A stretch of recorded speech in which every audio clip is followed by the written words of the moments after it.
Sir Sampath நான் இந்த ஏரியாவில் தான் இருக்கேன். நான் அயோத்தி நகர் இங்கே தான் இருக்கேன். ஸோ இவங்க எஸ்ஆர் ஃபார்ம் மேடம் இங்கே பிஎல்ஓ கொடுக்கும்போது நான் இங்கே இல்லை எங்கள் சித்தப்பா இருந்ததுனால நான் வெளியூரில் இருந்தேன்.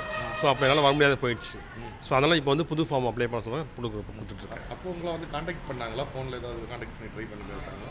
இல்லை, காண்டாக்ட் எதுவும் இல்லை. எந்த காண்டாக்ட் இல்லை. நீங்கள் சொந்த வீட்டில் இருக்கீங்களா, வாடகை வீட்டில் இருக்கீங்களா? இல்லை, நான் சொந்தம் தான் இருக்கேன். இங்கே தான். ஆனால் நீங்கள் என்னன்னு போட்டிருக்காங்க உங்களுக்கு?